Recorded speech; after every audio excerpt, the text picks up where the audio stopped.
Welcome back guys. आज हम देखने वाले हैं क्रिया शायरी का पेपर, जो आपका लास्ट पेपर है। संस्कृत का पेपर आपके लिए फिर से डबल होने वाला है, तो आपको फिर से उसकी पढ़ाई करना है। जो क्रिया शायरी की बात करते हैं कि जो क्रियावन का पेपर है, उसमें से जो मैंने बताया था उसमें से गेस आया है, वो अगर वीडियो आप देख लेंगे तो आपको पता चलेगा कि अगर ये वीडियो अच्छे से देखते तो आपकी पासिंग आराम से हो जाती थी। तो इसी तरह मैं आपको रचना शायरी पेपर 2 का बताऊंगा, उसके अंदर प्रेजेंटेशन के बारे में बताऊंगा। तो उसके अंदर जो पॉइंट्स है, 7 धातु के ऊपर 7 चैप्टर है। तो उसके ऊपर ओज हो गया, फिर आश्रय संबंध हो गया, उसके ऊपर एक चैप्टर है। तो सबसे पहले ये जो धातु फर्स्ट चैप्टर है, इसको ये आपको अच्छे से करना है, क्योंकि अगर ये बेसिक चैप्टर है, क्योंकि इसमें 7 धातु के बारे में पूरा बताया है। अगर आपका यहाँ पर अच्छे से हो गया तो आपका बाकी पॉइंट भी अच्छे से हो जाएंगे। तो जो धातु फर्स्ट टॉपिक है, उसके अंदर उसके कर्म कितनी संख्या है, उसका श्लोक कर्म वो सब बताया गया है। अगर आपको रस के अंदर कुछ नहीं आता तो बस कॉमन में डाल दिए तो आपका मार्किंग हो जाएगी, क्योंकि क्वेश्चन आपका ज़्यादा लॉन्ग नहीं होगा। तो चलो देखते हैं। उसके अंदर अगर कोई धातु आए, एलक्यू के लिए आपको एक फिक्स धातु है, तो उसके अंदर पॉइंट्स क्या क्या कवर करने वो देखेंगे। मैं यहाँ पर साइड में लिखा हुआ हूँ कि निरुक्ति, उसके पर्याय, उसके पंच भौतिक संगठन। सबसे पहले तो है निरुक्ति, पर्याय, पंच भौतिक संगठन, दोष और दोष का धातु के साथ आश्रय संबंध क्या है, यह आपने पढ़ा होगा। फिर उसके बाद है कर्म, धातु का कर्म, पर्टिकुलर रस का कर्म क्या है, प्रीणन जीवनम लेखु, ये आपने श्लोक क्या होगा। तो रस का कर्म क्या है, प्रीणन करना, शरीर का प्रीणन करना। उसको आपको ये छोटा सा प्रीणन जितना वर्ड भी लिखिए और अंडरलाइन कर दिए तो एग्जाम में के लिए अट्रैक्टिव हो जाता है। उसके बाद धातु क्वेश्चन है कि कोई रस है तो रस की उत्पत्ति कैसे होती है। तो ये जो फर्स्ट टॉपिक है धातु, धातु के अंदर धातु क्वेश्चन है के बारे में बताया गया है। तो अगर आपने वहाँ पर किया है बेसिक आहार रस से किस तरह धातु बनता है, धातु बनता है, फिर आहार रस बनता है, तो उससे फिर कौन सा धातु आगे वाला धातु बनता है। उसके अंदर आपने देखा होगा पहले रस बनता है, रस से रक्त, रक्त मांस मेद अस्थि मज्जा शुक्र। अगर आपको अस्थि धातु आया तो आपको ऐसे लिखना है कि अगर इलेबोरेट करना है तो पहले लिखना पड़ेगा कि आहार रस सेवन, फिर उससे रस की उत्पत्ति होगी, फिर रक्त की उत्पत्ति होगी, मांस मेद, फिर अस्थि धातु की उत्पत्ति होगी, फिर अस्थि के उप धातु बनेंगे, फिर उससे वो आगे मज्जा का आहार बनेगा।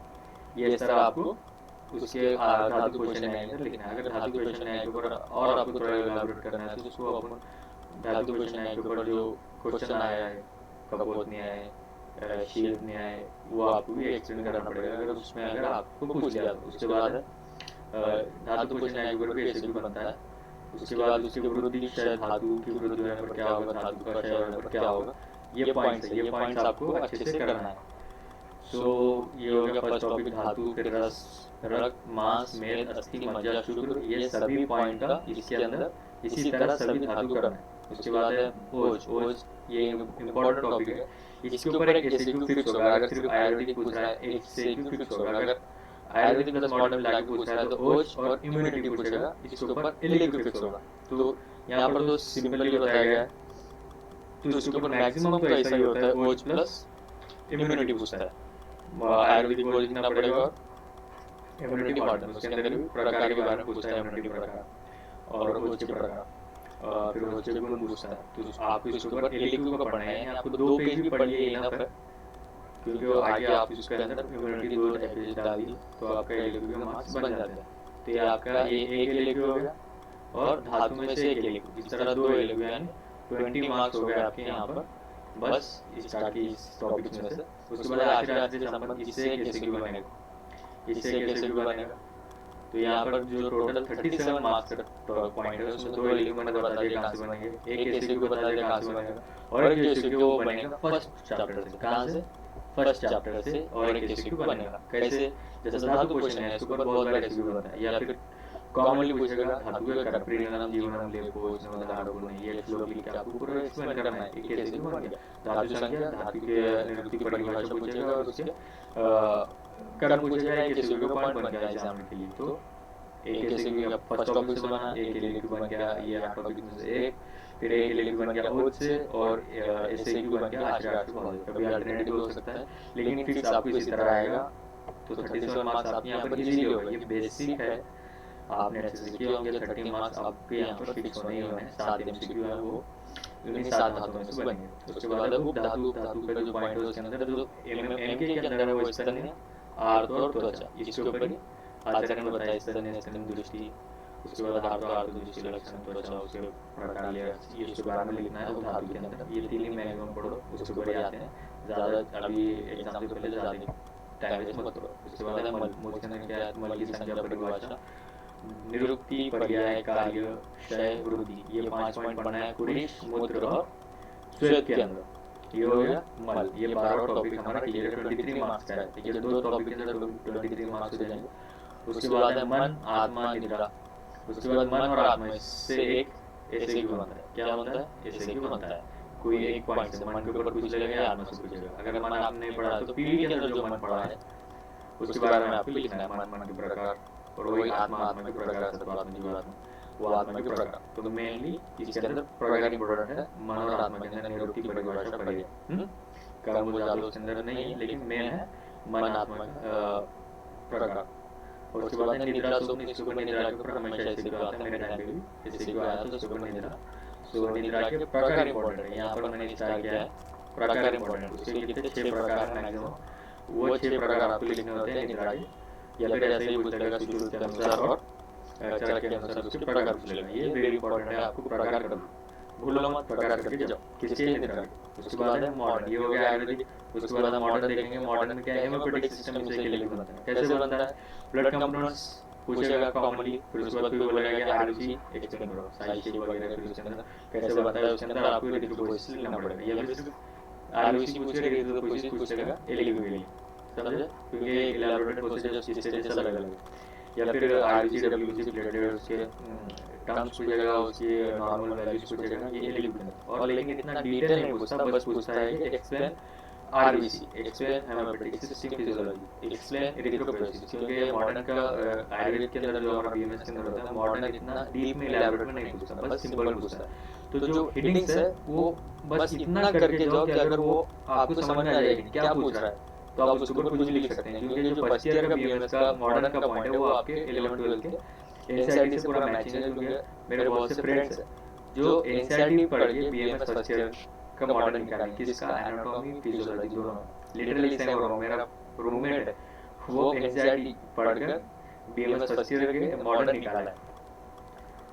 उसके बाद है इम्यूनिटी। इम्यूनिटी के अंदर मैंने बताया वो जो अगर इम्यूनिटी मिलाकर पूछेगा तो एक एलएलबी बनेगा। और इम्यूनिटी एक ऐसा टॉपिक है उसके ऊपर सिर्फ एलएलबी भी पूछ सकता है, समझे, क्योंकि वो इलैबोरेट टॉपिक है। उसके बाद इम्यूनिटी आपको करना है 4 पेज जितना पढ़ लो, ज़्यादा नहीं। उसके टाइप्स के ऊपर टाइप्स लिखना है, उसको इलैबोरेट करना है, उसका ट्री डायग्राम बनाना है, समझे, क्योंकि आपको स्पेस बनाना है। एग्जामिनर को बोर नहीं लेना, बस पैराग्राफ की पैराग्राफ लिखते जा रहे हो, नहीं, बस पॉइंट टू पॉइंट लिखो, ट्री डायग्राम बनाओ, उसको थोड़ा खुला खुला लिखो। क्योंकि एग्जाम को चीट नहीं करना, बस उसको लगना कि भाई पेपर अच्छा लिखा है, चलो इंटरेस्टिंग है, उसको चेक करने में मजा आना चाहिए, मार्क्स अच्छे देगा। मिनिमम 8 तो मार्क आराम से देगा अगर 4 ही पेज अगर प्रॉपर अच्छे से लिखे, कोई भी 8 मार्क के नीचे नहीं देगा। क्योंकि मैं बता रहा हूँ अपनी बात, कभी मैंने फर्स्ट ईयर और सेकेंड ईयर का कभी 4.5 पेज के ऊपर कोई लिख नहीं लिखा। सिर्फ एक पेपर है सोच लो, उसके अंदर मैंने 5 पेज का लिख लिया, लेकिन बाकी कोई सब्जेक्ट में 4 पेपर के ऊपर लिख लिखना है। क्यों, मेरी स्पीड स्लो है, क्यों, क्योंकि मैं मराठी मीडियम का नहीं, उर्दू मीडियम का हूँ, इसलिए हिंदी मीडियम मेरे को आती नहीं, मैं हिंदी में पेपर लिखता हूँ। सो मैं उर्दू मीडियम का मेरे को लिखना स्लो है, स्पीड स्लो है, फिर भी मेरे ध्यान पे आती है। मैं 1.5 पेज एक्सक्यू, 1.25 पेज एक्सक्यू, 4 पेज 4.5 पेज एक्सक्यू, बस इससे ज़्यादा मैंने लिखा है नहीं। और अच्छे से फर्स्ट ईयर का डिस्टिंक्शन था, सेकेंड ईयर का भी डिस्टिंक्शन होता अगर प्रैक्टिकल मार्क अच्छी मिल जाए। उसके बाद है कार्डियोवैस्कुलर सिस्टम। उसके अंदर आपको कार्डियोवैस्कुलर सिस्टम वो अच्छे से देखना होगा, हार्ट साउंड जो हो गया, उसके heart physiology, input output, cardiac output वगैरह, ये कार्डियोवैस्कुलर सिस्टम अच्छे से पढ़ना है। ये भी लिंक पे बनता है, क्योंकि मैंने आपको स्टार नहीं किया है, भूलो मत, बस कार्डियोवैस्कुलर सिस्टम अच्छे से पढ़ना है। उसके बाद ये जो फर्स्ट, सेकंड और थर्ड ये 3 पॉइंट है, वो 18 मार्क के, उससे एक एलक्यू है, एक एसक्यू और 3 एमसीक्यू। सिंपल है, 3 पढ़ लो, 3 में से एक एलक्यू फिक्स है, एक एसक्यू फिक्स है और 3 एमसीक्यू, तो क्या टेंशन नहीं। तो एलक्यू, एसक्यू और 3 एमसीक्यू, इस तरह होगा 18 मार्क। तो नेक्स्ट टॉपिक है मेल फीमेल रिप्रोडक्टिव सिस्टम। इससे ऐसे भी बनता है, इससे कैसे भी लिख लो मेल से। और जो आपको याद ही होगा, इसको अच्छे से पढ़ लो, टोटली स्पर्म ओजेनेसिस, ये फिजियोलॉजी पढ़ लो उसके अंदर। उसके बाद एक्सक्रीशन, यूरिनरी सिस्टम के अंदर कैसा होता है, एक्सक्रीशन कैसा होता है, बॉडी में कैसा होता है, क्योंकि नॉर्मली यूरिनरी सिस्टम में देखो क्योंकि स्वेटिंग वगैरह के इसके अंदर नहीं होता। स्वेटिंग की एक बार बस ऐसे ही उतना पॉइंट पढ़ लो, उसके बाद special senses sleep and dream. इसके अंदर अगर पूछ लिया तो स्लीप पूछेगा या फिर निद्रा पूछेगा। स्पेशल सेंसेस इसके ऊपर मैक्सिमम कम ही आता है क्वेश्चन, सो बस एक बार नजर कर डालो। उसके बाद एडिपोस टिश्यू एमसीक्यू का पॉइंट बनता है। मसल फिजियोलॉजी और एडिपोस टिश्यू ये दोनों में से मिलाकर एक एमसीक्यू पूछता है। तो अगर तुम्हारी किस्मत अच्छी है तो मसल फिजियोलॉजी में से कॉन्ट्रैक्शन रिलैक्सेशन उसकी फिजियोलॉजी पूछ लिया, आराम से ये ऐसे भी लिख सकते हैं क्योंकि आपने बहुत बार पढ़ा है 11 12 के अंदर। सो ये मॉडर्न हो गया और ये हो गया अपना आयुर्वेद। इस तरह हो गया सो टोटल 100 मार्क का। और जो रस जो धातु बताएं आपको इसी तरह लिखना है ये पॉइंट, क्योंकि अगर ऐसे ही लिखना चालू करोगे पैराग्राफ के हिसाब से तो एग्जामिनर को अच्छा सिग्नल नहीं जाएगा। निरुक्ति लिखो, उसको अंडरलाइन करो, उसको डॉट डालो, फिर उसके श्लोक है तो एक लाइन पढ़ोगे कॉमा में श्लोक लिखो, फिर उसके बाद उसके नीचे से सूत्र का एक्सप्लेनेशन बोल के एक्सप्लेनेशन लिखो। अगर कर्म पूछा, चलो ये बताता हूँ मैं कर्म। अगर आपको प्रीणनम जीवनम लेपो ये श्लोक याद है, तो अगर आपको रस का कर्म पूछ रहा है तो आपको मैं बताता हूँ कर्म का पूरा श्लोक डालो, 2 लाइन का श्लोक डालो, याद ही है ना। 2 लाइन का श्लोक डालो कॉमा के अंदर अच्छे से, फिर बाद में नीचे बस प्रीणन लिखो, उसको अंडरलाइन करो और बोल रस का कर्म प्रीणन बस। क्योंकि श्लोक अगर आया था ना एग्जामिनर खुश हो जाता है, मार्क्स दे देता है, वो कंटेंट नहीं देखता। बस अगर प्रॉपर श्लोक आ गया तो चलो बोलता है कि मैं पढ़ा, लड़के ने पढ़ा है, उसको मार्क्स दे दो। तो इस तरह होगा हमारा पेपर 2 का केस। उसके अंदर आपको जो जो मैंने बताया इस पेपर में मैंने आपको बताया है, क्योंकि किस तरह लिखना है, क्या लिखना है, स्मार्ट राइटिंग में आना चाहिए। बस हार्ड वर्क लिखते जा रहे, पेज लिखते जा रहे, काम का नहीं है। मैं बताया ना बस 4 पेज लिख भी लिखता था, उसके ऊपर मैंने अच्छे से स्कोरिंग किया है, तो आपको भी करना है। सो सब्सक्राइब कीजिए चैनल को, क्योंकि रेट सब्सक्राइब का बहुत कम है, क्योंकि वीडियोस अच्छे देख रहे हैं लेकिन सब्सक्राइब नहीं कर रहे। तो सब्सक्राइब करना मत भूलो और इस वीडियो को अच्छे से शेयर करो, क्योंकि ये सब तक के हर सक्सेसफुल हुए हैं। So best of luck for your exam. Thank you.